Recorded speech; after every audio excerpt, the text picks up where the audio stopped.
You're listening to the Industry Alchemist podcast. The definition of alchemy is a seemingly magical process of transformation or creation. This podcast exists to hear the stories of entrepreneurs, business owners, and leaders doing just that in their industry. We hear about the journey of the brave souls carving a new path, moving their industry and our lives forward in a seemingly magical way. I'm your host, Matt Brower, co-founder and managing broker of Column Commercial Partners, helping companies save money on their real estate. Hello, you guys. This is Matt Brower with your host of the Industry Alchemist podcast. This episode's guest is someone I had the honor of sharing a profound experience with a couple years ago when we did a 3-night plant medicine ceremony together. Rich Crum and I connected instantly and deeply, which admittedly is not uncommon in an experience like that. Rich received his master's degree in telecom management from the University of Denver and has an impressive background in delivering solutions in that space. In 2012, he then joined forces with his current business partner and co-founded their company, VeilSun. VeilSun delivers value-based innovation for business with cloud applications that hold key data and workflows of all shapes and sizes through the creation of ultra-secure, high-performing, and enterprise-grade applications. When he's not guiding his incredible team, you can catch him enjoying all of the outdoor activities that Colorado and the California Sierras have to offer. And first of all, Rich, thank you so much for being on the show. Thanks, Matt. Great to see you. Thank you. You too. So you're currently in the Sierra, in California, the Sierras? Yeah, we're in between Sacramento and Tahoe in the foot of the Sierras, kind of in the Goldilocks zone. Not too much snow comes here, but it's a little cooler than Sacramento area and the Bay Area. So I have not been. I feel like I've traveled through there, but I haven't been to like the area that you're in. Beautiful. Yeah, though. It's really pretty being a city boy. It's been nice, kind of having some acres and space and nature around me and being outside quite a bit more here even than Colorado. So it's been a great experience. While we're on that topic, do you want to talk about what you're building out there, what you're creating? Yeah, I think, it was a way to move closer to Kelly's family and some of our grandkids that are out here. But what we really stumbled on is a property that we'd eventually like to cultivate into a small retreat center for people to really kind of experience slowing down and being out. We've got water, we've got a pool, we've got a valley, we've got so much scenery and wildlife around us just to be able to really stop and slow down, So that's something we're working and cultivating and shaping over the next couple of years here. Nice. So you have this background of education and like deep detail-oriented business, and you've been doing this for many years. And when did you buy this property in California? About a year and a half ago, actually. Okay. So right around the time, that's right, because you were we talked about that when we had met for those three days about this property. You seem to be going through or have been going through quite a transition for yourself personally, and obviously then it's gonna trickle down throughout your business and your team. What would you say shifted? Is it just kind of what calls to you these days, or was there a pivotal moment of any type where you kind of started looking at your life? Cover that topic. Yeah, I think I really started looking at myself probably about 25 years ago. I was going through a separation in my first marriage, and somebody picked me up off the ground and became my mentor. And he threw the book The Road Less Traveled at me. And basically the first page, the key element of that is, life is hard. And once you realize life is hard, it becomes easy. So I think at that time, I didn't think I had any insecurities. I didn't think I knew what I was doing, yet I was floundering and suffering in the corporate world. And it was my first step into kind of taking a look at myself. It's definitely been on the fast path the last couple years, 2-3 years with plant medicine. It's certainly been profound. And, the ceremony I had with you was actually probably the decisive moment of actually moving to California or getting a place in California and starting to cultivate that. So that was the messages came in during the ceremony with you. So cool. Yeah. I remember talking about that deeply. So I want to go back to this quote. Life is hard. And when you realize that life is hard, it becomes easy. What I hear in that is like, life is hard, or it is what it is. Let's get on with it. Like, choose that life is hard. And once you like powerfully choose that, you can then just be in creator mode and work within in it. Yes, not try to impact the things from the outside, what they call object reference. Like, not trying to, like, once you realize there's things coming at you all the time that you can't control, then you have a sense of management and flow around what's around you. And I think that's what's really helped me to stop trying to control things on the outside and just learn how to slow down and deal with it and move through it a little bit better through self-introspection and how I'm handling it and looking at things. So it's kind of like looking through the lens or the filter of life doesn't happen to us. Things don't happen to us, they happen for us. And when you stand from that place and operate through that lens, it's like, wow, okay, I'm in complete power here. I get to choose how I'm going to interact with this. And when you stay in that seat, it just all becomes more easy and it flows, and you stay empowered and inspired and driven.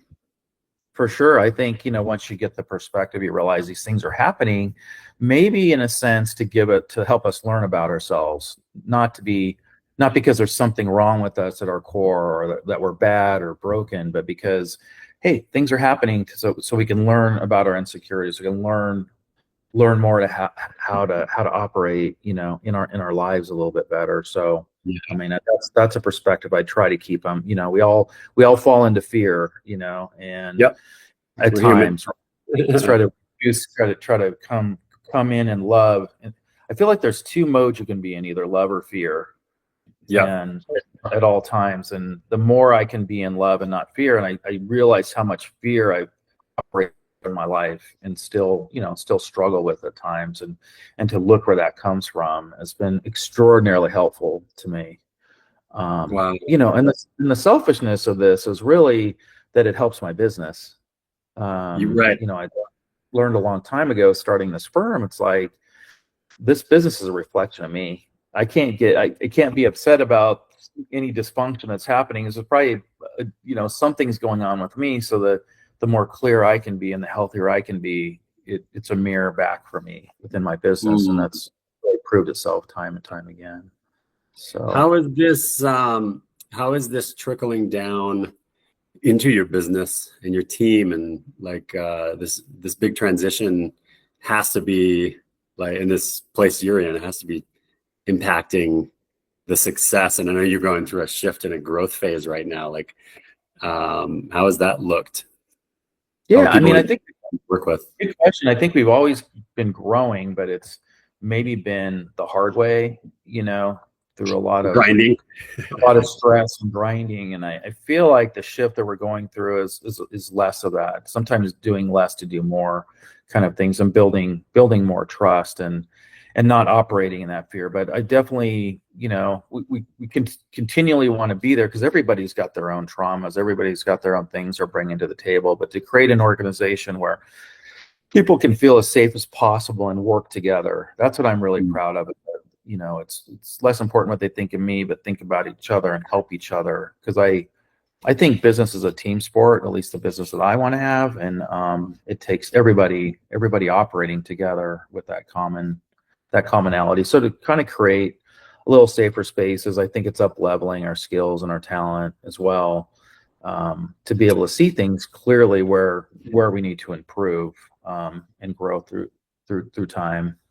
It sounds like it allows your team members to take ownership of the important piece that they own, and you guys all work together, and there's a lot of trust and championing each other. Does that sound accurate?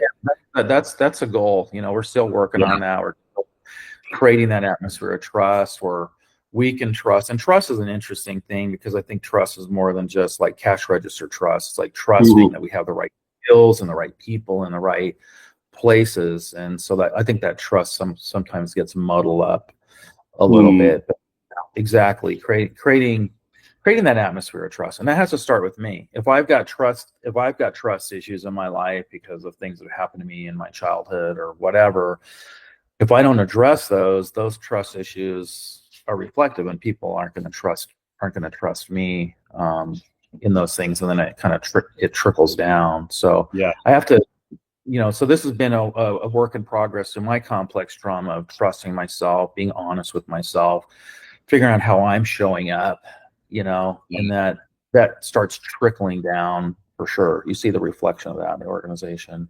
So, and there's lots of things of that in this 10 years. I think every business owner has lots of failing, and I've had failings in this. So just to be able to kind of recover from that and learn from that and then, grow.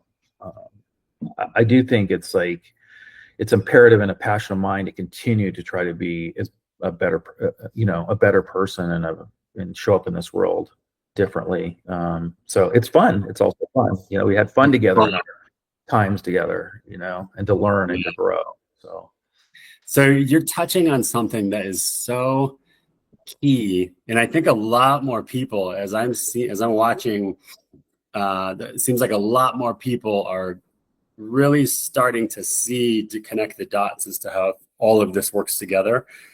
Who we are, how we're formed when we're very young and we're growing up, and turns into a way of operating in the world, which then turns into a reflection of what we're creating in the world. And then basically what you're touching on is like the deeper you get to know yourself, you can now have a choice for those things to not be automatic ways of being, but you can create newly. Can you, this is an incredible question for you specifically because you're highly successful in business and you've been doing this for so long, this looking inward journey and going through some big shifts and building some really cool new things in the world in the last couple of years. Do you want to talk any specifics about maybe an example of one of the huge ahas that you have gotten in your journey that now caused you to shift operate in a different way out here? I know it's putting you on the spot. So there's probably been several, but I would say, this may seem, I don't think it's obvious, but I think operating from the heart as a business owner is really, really important. Yes, we have to discern with our brain and thinking and strategy, but so much of what James and I do, we flow it through our heart and our guts and trusting that and cultivating that. Our brains are here. Our thinking brains are here for the immediate, information, but that's it. I think our hearts and our guts can see forward and we can pivot. And I think relying less on long-term stodgy plans and being able to pivot because of the flow of how things are going and just trusting, trusting your heart and trusting what you hear and constantly be cultivating that energy to do that. And that sounds foofy in some ways, but that's how you need to run a business. It's through information. You got to make decisions based on imperfect situations all the time. So I think that's probably a big piece of it. I would say also from the heart, really quick. When you say operating from the heart, you mean, are you consciously, you're faced with something and you're consciously like checking in with yourself? How does this resonate? How does this feel?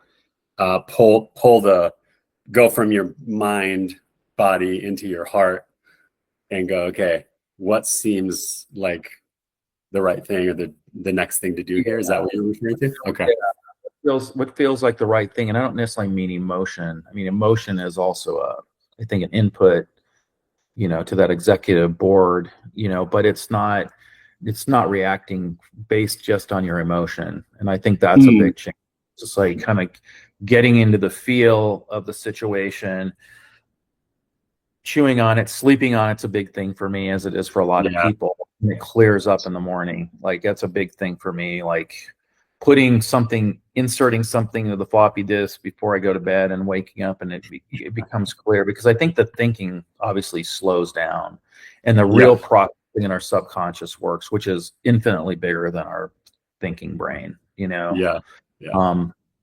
So yeah, I think that's probably one of the bigger profound changes. Not trying to control everything through formulaic, but Yeah. trusting we're gonna figure it out if we just kind of use our hearts and guts and the information Yeah. we're getting time.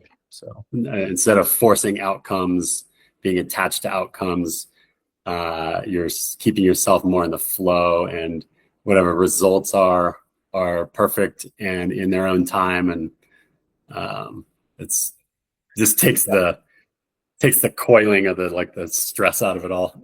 I think what you said, the key is like take the focus off the results. Yes, you're in business, it's a results, but to me, business is a long game. It's not a finite game. So what results are we talking about? I mean, it's amazing when we do let go, what the results become are better than we could have imagined for various reasons, setting up the next step that we couldn't have had a chance to figure out. There would have been a chance, and just to trust that process and that flow for sure. So true. Yeah. So how is your how do I want to ask this? How many ceremonies have you partaken in, or do you want to talk about your journey into plant medicine and all that? Yeah, I've probably done about 30 ceremonies, 30 nights. I have been to Peru, and it didn't start there. It started with a shaman up in Boulder. I experienced it. It was sensory deprivation kind of a ceremony where you covered your eyes, you sat still, and you experienced it. And it was really positive, And then I kind of ran into another tradition called the Shipibo tradition through a friend of mine, Doug McGee, and started going down that lane. And I really liked the communal feel that had. It was more than just a ceremony; it was also the connection afterwards, right? And the next, and things coming to light that night you might not have seen, but it's like, oh yeah, as hearing other people come to the table and realizing, that there's a thin veil and we are all really connected. I think that was the most profound thing about plant medicine for me, is to realize how connected we are and how little information that our senses are really kind of giving us on a day-to-day. There's so much more.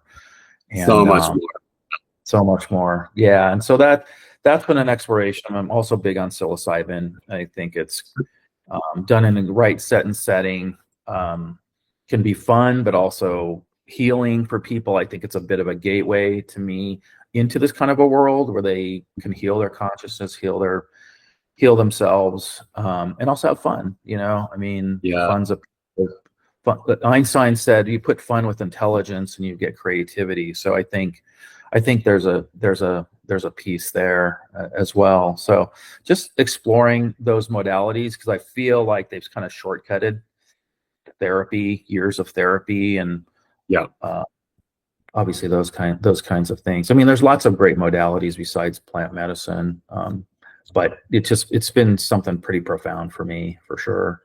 No, same for me. And it's like when kids do it to party when you're young, you go and take mushrooms or whatever the choice is, whatever the drug of choice is back then, and just doing it with no intentionality, just to have fun. That is one thing, but I think that also gives some of these things, which is, this stuff is actually medicine for the soul and for consciousness and for our awareness.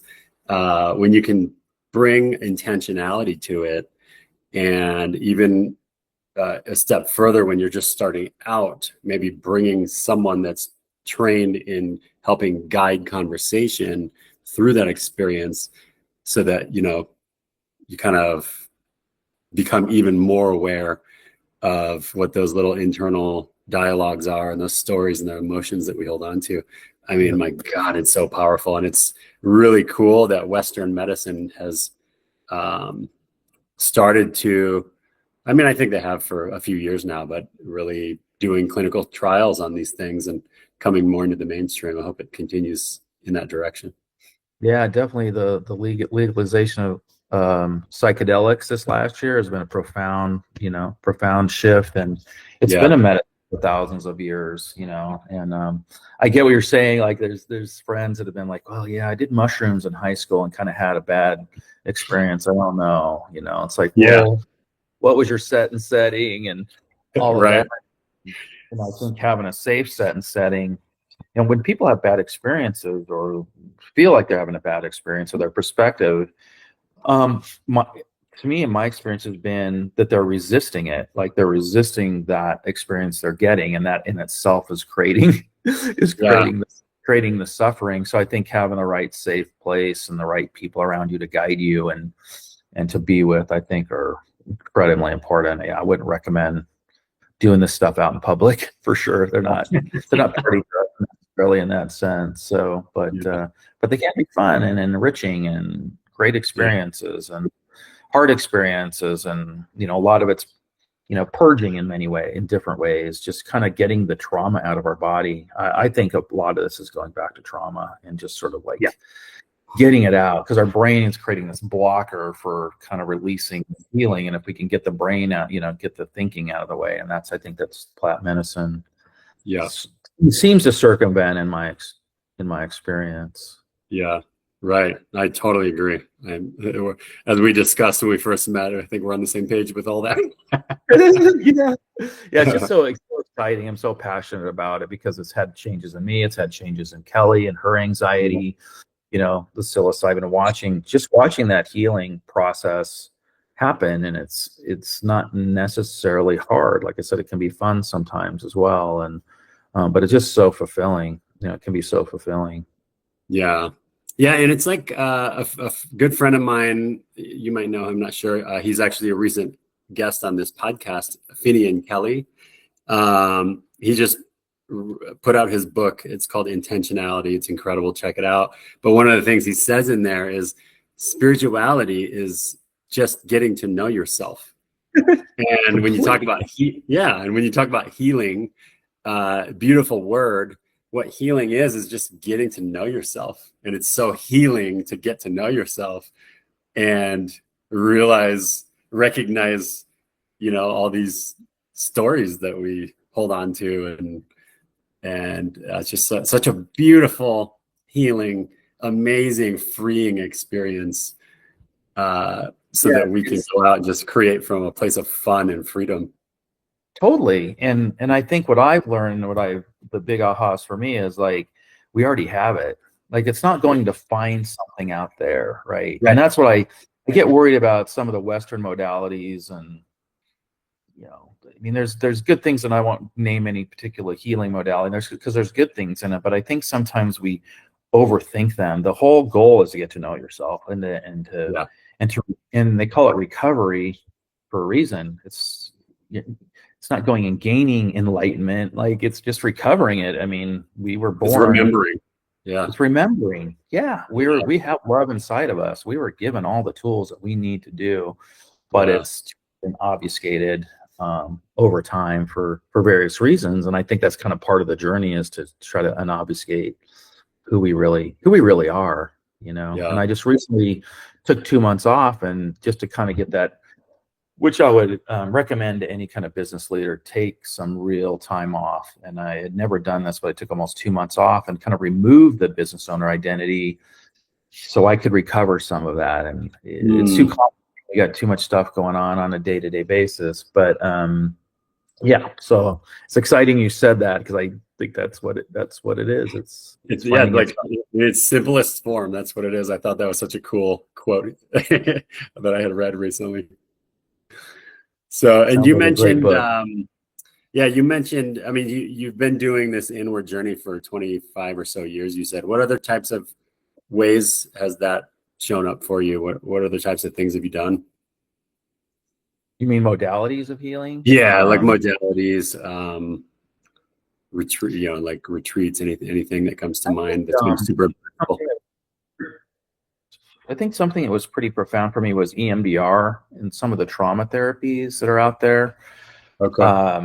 Bimodal, I can't explain the science of it or anything, but just kind of being able to tap into the limbic brain and release that stuff. There's also a modality that Kelly is doing that I did as well. It's called brain spotting, where your visual cortexes or whatever go back to your limbic, and there's certain ways that you look and view with your eyes that have access trauma versus safety, and to start to try to desensitization, to try to desensitize. I think the core commonality is desensitization of those things, so they're not impacting reactions and behaviors and things like that. I've had some pretty complex trauma in my childhood, so to kind of release that, so it just sort of like untangles everything. So I'd say EMDR, brain spotting's been really big. I've done some self-help with a group called Avatar, Insight groups. Mm-hmm. Those kinds of things I think can be good. And I try to steer towards anything that seems anti-cult, and so those things will be really like, I don't want to join any kind of cult of thinking. And I think there are sometimes even cults of thinking, healing modalities, and even yoga and other things, which are great healing things, but I think they kind of can get tainted if you're not careful. If it's not, to me, all about the intentionality of, like you said, healing yourself and finding yourself, and not chasing a guru. I think those are the best things to look at. But so those are probably the most profound things, the EMDR and the trauma therapy. So I'm really excited about I've seen some really good results with the psilocybin, very focused coaching that's been done with that. Ketamine, I have a friend completely changed his life with ketamine therapy. So it's exciting. You kind of open some doors for it to be misused and those kinds of things, but I think it's worth it because it's really getting to people who really need it, because we've obviously stifled that kind of mixing with the definition of a drug is up a bit. So and you mentioned the veil being thin, a lot thinner, and you're speaking of the veil between like our reality, our realm, and spirit world. Is that what you're referring to? Completely. Yeah, it's very thin. There's an access. I mean, if we're leading companies, we're probably information junkies, and there's so much. I mean, it's vast. It's like the perfect database, that we can tap into to make decisions and those things. Wouldn't you want to have that? Wouldn't you want to have a perfect, all-knowing database of the universe? Yeah. No? Well, to your point, we do. It's just a matter of like getting rid of the cloudiness around it. Yeah, it's right there. We're our own cloud, we can get our own cloud. So this thing, I don't know if you're, go ahead. No, I was just going to say, I'd also think about steering with any modality that has to do with changing or manipulating somebody else. I think it's all about anything, it's all about ourselves. So. Yeah, totally. Yeah. And I, just to speak to that, from my experience, like there's a lot of, I've probably said this on other episodes of this podcast too, but there's a lot of like what spirituality means to people. A lot of times people have to now talk and dress a certain way. And, it's just like whether they're putting, all the power in some guru, or they feel as though they have to interact with the world in a specific way now. That to me is not the point. Like, this is not, this is like it's forming an identity and a cult or a religion around looking inward and getting to know myself better. Like, why would I do that? What do they call that? They call it what? Spiritual bypassing, I guess. I don't know if that's. Maybe. Term. Yeah. Yeah. But like, it's still, if you think about it, that's still putting like a power in something else, cigarettes or alcohol or whatever. There's nothing in itself bad or good, but like just being careful that you're not just sort of distracting yourself. Again, I think with the traumas that a lot of us have, we have a tendency to distract ourselves. Even as CEOs of a company, we can get too busy with things that aren't important, and what's important is knowing, like you said so eloquently, knowing yourself. So that's what I'm trying to gauge myself in everything that I sort of take in that might be helpful. Is this a bypass? Am I distracting myself? Or is this something that physically or mentally or emotionally is going to help me understand who I am and be myself? Yeah. So what's your so you just saying that reminded me of, for whatever reason, I constantly have to remind myself to stay up here. Like my genius is when I can look at things from really like a high level, and this is where I can add the most value to the things that I'm doing, the things I'm creating.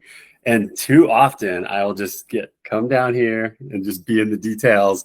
And then I do that. And when I do that, I just, it's a drain of my energy. I don't enjoy it. I'm, for whatever reason, this is the trap I find myself. So I always constantly remember, whoa, hold on, pull back. That's the version of what you just said for me.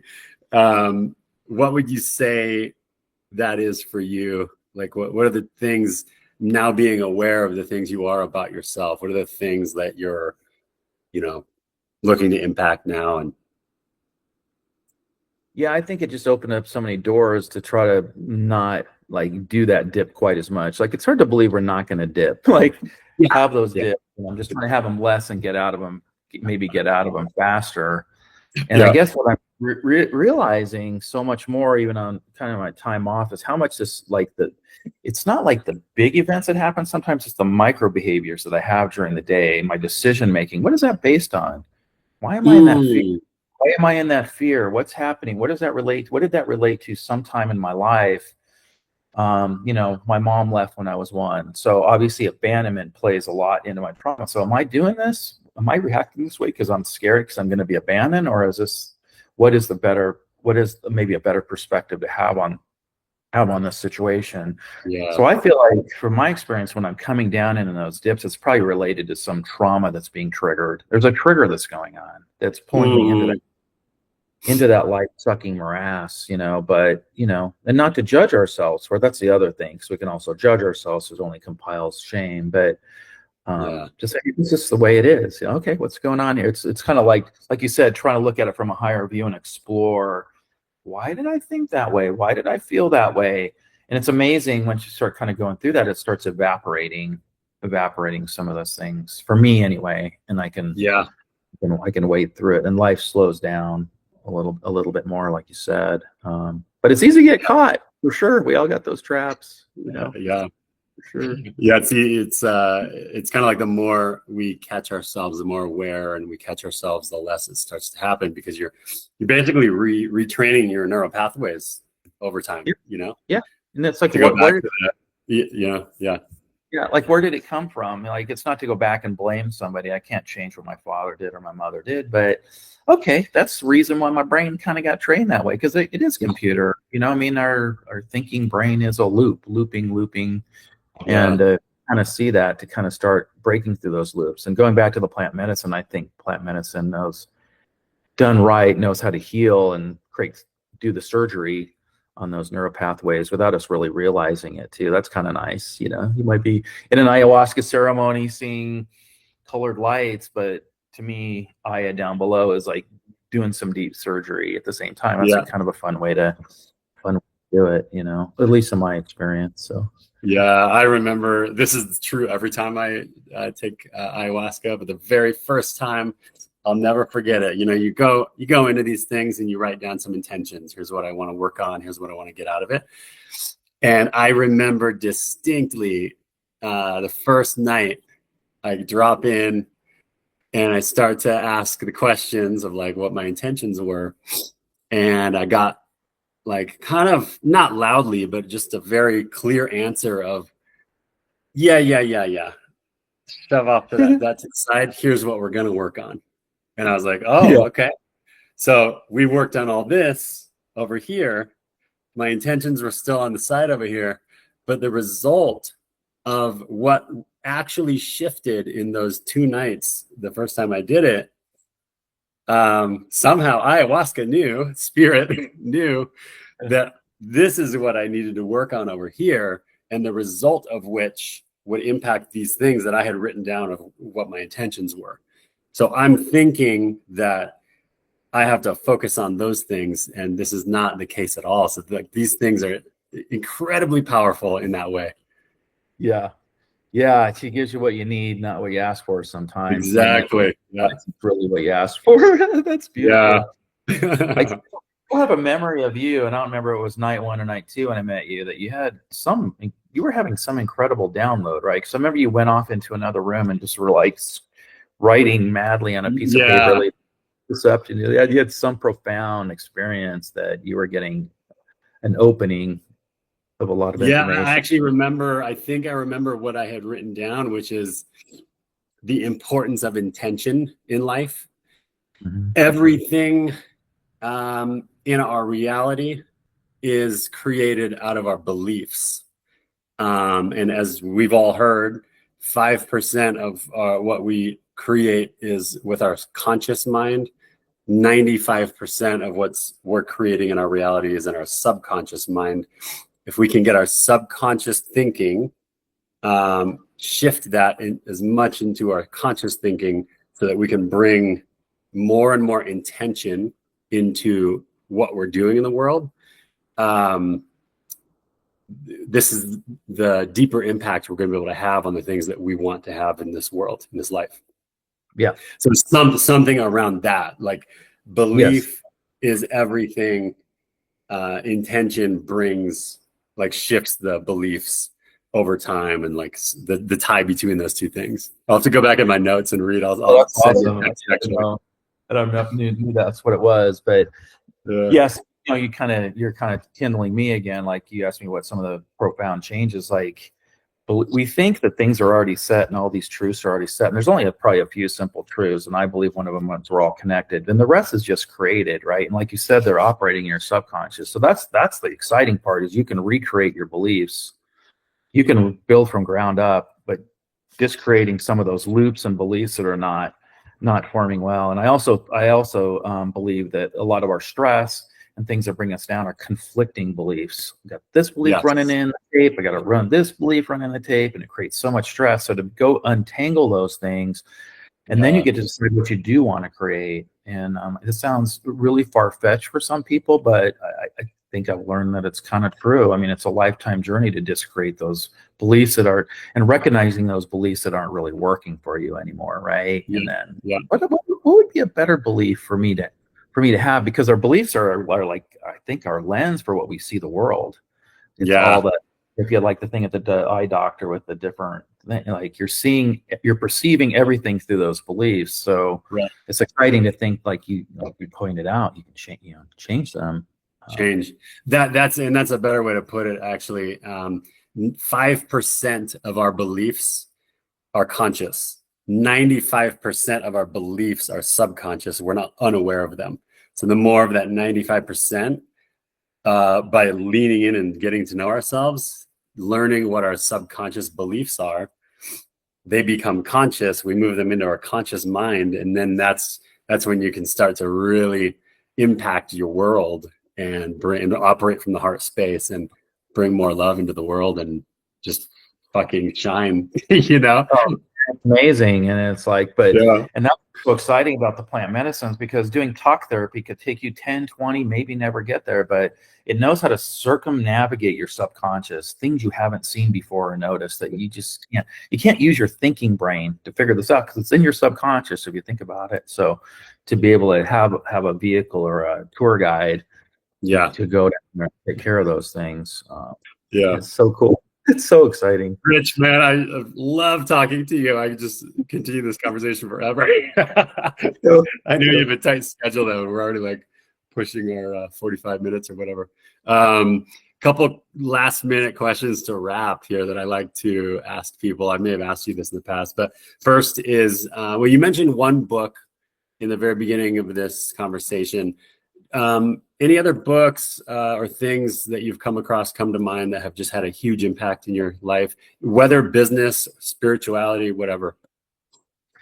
Gosh, so many. Let me kind of think on the spot here what some of those might be. I think I had another turning point with the 4 Agreements. So simple, but yet profound for me, not making assumptions, doing your best. But there've been so many great ones. And, anything that has to do with love and shining and finding yourself and those kinds of things. So I don't have anything the top of mind right now to talk about, but those are probably the big ones. The four agreements was big. I go back to that one every couple of years or so. But there's so much great books that just have full of information. And I do a lot of, honestly, to be frank with you, I do a lot of YouTubing. There's so many great leaders on YouTube that I can go listen to for 20 minutes, either spiritual or business or whatever. So that's like kind of been my go-to the last couple of years. So might be a little bit lazy, but it's fun. Oh, and I love YouTube. YouTube's incredible. Yeah. Incredible resource. So here we are, but quantum physics. I love the fact that I listen to a lot of quantum physics, like how science is starting to meet what we're talking about. I mean, I think that's the beauty, and I'm looking forward to, hopefully within my lifetime, that bridging happening even more. But the things these physicists are finding, the common person, I mean, it blows my mind. I don't even really understand it, and would blow people's minds. That this isn't just sort of pie in the sky stuff. It's what they're really figuring out. It's like neuroscientists and quantum physicists. It's like some of these neuroscientists are actually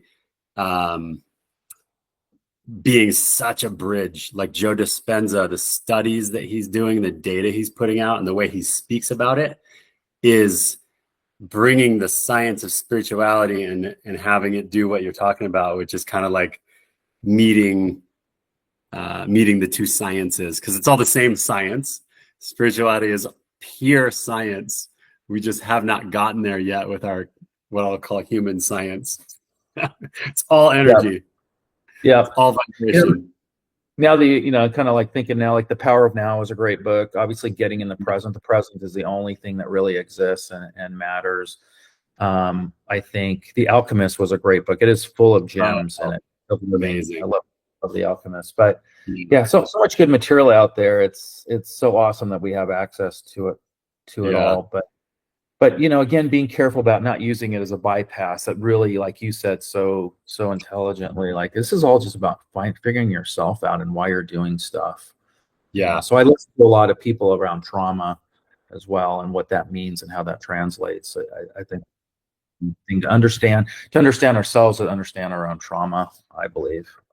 Yeah, and I love that point you made, because the spiritual bypassing, I think what it's happening a lot, I see, is people find these incredible minds that are being thought leaders, and they can listen to their talks and they can understand it from an intellectual perspective, which is amazing. But what's happening, I think, a lot is a lot of people think that is raising their consciousness. And what they're bypassing is looking inward and getting to know yourself deeply and learning what your subconscious beliefs are. It's great to understand these things intellectually, but until you're looking inward and really discovering your subconscious belief loops, that's the work. That's the work. Not memorizing facts or teachers or whatever. It's like, exactly. That's well put. Thank you, man. I love talking to you. You too, man. This is great. Okay, so last question, and then we can wrap. Is what is your superpower? What is my superpower? I think I'm learning to trust my intuition. Honestly, I can see ahead, and to trust that and trust that I do have that talent to be able to kind of see into the future as far as like directions to go, maybe the correct direction that makes the most sense. So I think let me rephrase that. Your superpower is intuition. And what you're doing is you're learning to trust your superpower, which is intuition. Hone it, cultivate it, take care of that energy, protect that energy, trust it. Yeah. Very cool, man. Man, I can't wait till the next. I think maybe we're going to try to see each other in the next 30 days. Yeah, I can't wait. I mean, we've been together once, and I just feel such a connection for you. And I love your mission, and we're so parallel in what we're trying to accomplish here, and really try to get this word out to people that there's a different way to mesh business with consciousness. Like this is a for-profit endeavor, as far as like the business aspect of it. But everything can win. You can make money and have a great place for people to be enriched and grow, right, for the time they're with the business. So we are actually partnered together, which I didn't even mention, on our Panama project, our beach home community that we're building down there. You're invested into and building a conscious community of, quality, beautiful custom homes mixed with protecting the nature and the natural environment we're in. And that's coming together slowly but surely as the things happen at their own pace in Panama. But it's beautiful. I cannot wait to have you down there to see what your I can't wait. Investment is doing. Shooting for September. What you're doing there is beautiful, and the risk you're taking, not risk because it's the right thing to do, but it's just beautiful. I can't wait, man. I'm excited to see you. So. Cool. All right, Rich. Thanks again. Amazing conversation, and more to come. Keep up the good work. Thanks, Matt. Appreciate you. Thank you. Love you, man. Love you.